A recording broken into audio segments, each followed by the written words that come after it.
Dr. Paul Cleveland. I'm with Boundary Stone, and we're here to provide you with resources to help you effectively engage your world, your culture in which you live. Today, I'd like to talk to you a little bit about what it means to bear the image of God, and also what does it mean when God has commanded that we should take dominion over this world and go about our business in that way. And so just a few questions to start with. What if every day was better than yesterday? And what if tomorrow you knew full well that tomorrow would be better than today? And what if that would go on throughout all eternity? You would never be sick. You would never face death. You would never have the sweat of your brow. You would never be frustrated in your work.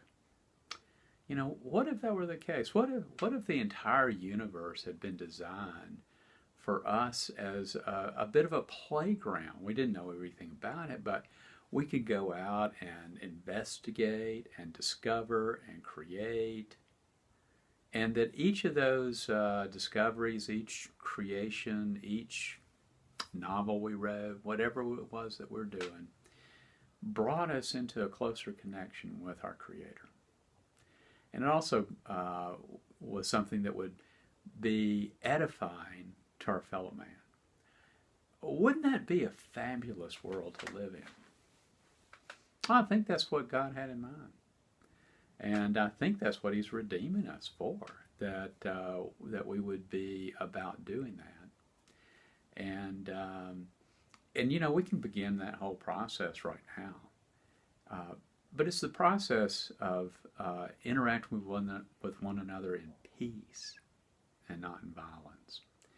And so when we are engaging in that process, one of the things that happens when we take dominion in this world is that we create property. I mean, it's a natural outgrowth of who it is that we are. And now think about how that works. Something as simple as planting an orchard of apple trees. Well, and you tend those trees, and you cause them to, take care of them, cause them to grow and to bear fruit.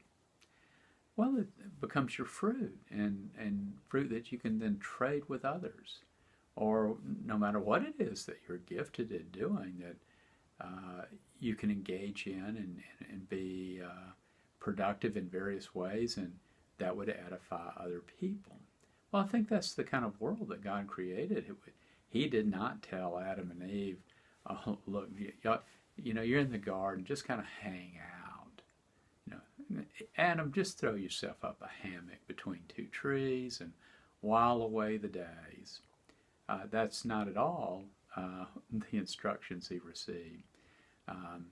Now I know full well that our life in this world is much harder than that because of the curse and because of sin. But we can begin to practice dominion today. And dominion creates property.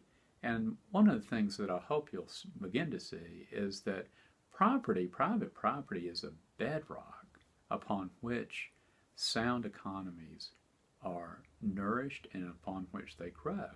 And when we disrespect the property of other people, we're actually overthrowing economy, and we're also violating the law of God.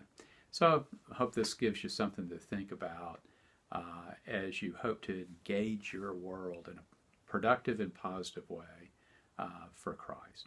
So once again, Paul Cleveland with Boundary Stone. Check out our website, boundarystone.org. We have some resources there that we know will help you kind of think through a lot of the issues of life in order to engage your world and make a difference. See you next time.